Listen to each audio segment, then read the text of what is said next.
உதயாநிதியை கைது செய்த முறை சரியில்லை. விஜய்க்கு தோல்வி. உதயாநிதிக்கு கழிவறை மாமன்னன் என்ற பட்டம் கிடைத்தது. வணக்கம் அனைவருக்கும்.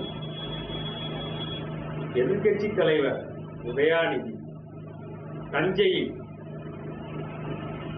காவேரி பிரச்சாரத்தில் என்ன பேசினார் என்பதை நீங்கள் கேளுங்கள். முதலமைச்சர் வாயை திறந்து பேசுறாரா? பேச மாட்டேங்கிறார். அவருக்கு இருக்கக்கூடிய ஒரே கவலை என்ன? திமுக மேல என்ன பொய் வழக்கு போடலாம், என்ன பொய் கேஸ் போடலாம்.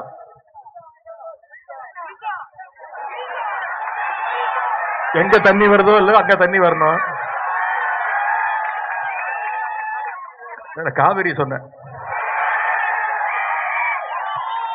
கேட்டீர்களா? இது இவர் முதல் முறையா பேசல, தொடர்ந்து இந்த மாதிரி ஆபாசமா பேசி வருகிறார். இதுக்கு முன்பு இந்த தென்சென்னை வேட்பாளர் தமிழச்சி தங்கபாண்டியன் அவங்க பிரச்சார கூட்டத்தில் கூட என்ன சொல்லியிருக்காரு? அழகான வேட்பாளர் என்று பப்ளிக்கா பேசினார்.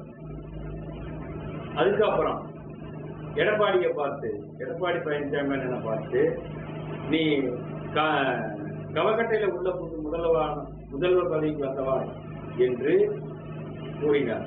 இப்படி இவருடைய ஆபாச பேச்சு தொடர்ந்து வருகிறது. இது குறித்து தமிழக அரசு முதல்வர் விஜய் உடனடியாக வழக்கு பதிவு செய்தார். புகார் குழு வழக்கு பதிவு செய்யப்பட்டது. அதிகாலை 5 மணிக்கு கைது பண்றதுக்கு காவல்துறை போறாங்க. தஞ்சாவூர் காவல்துறை. அவரு என்ன பண்ணாரு? 5 மணிக்கு போய் கப்பூசில உட்கார்ந்தவர் 10 மணி வரைக்கும் வரல. வெளியே கேட்டா காலை கடிக்கணும். எத்தனை மணி நேரம் கழிப்பீங்க? இதுல இருந்து என்ன தெரியுது? கழிவறை மாமன்னன் உதயாநிதி என்ற பட்டம் தான் கிடைச்சிருக்கு, வேற ஒன்றும் இல்லை. அதே மாதிரி விஜய்க்கு படும் தோல்வி. இந்த கைது விவகாரத்துல விஜய்க்கு படும் தோல்வியை சந்தித்திருக்கிறது.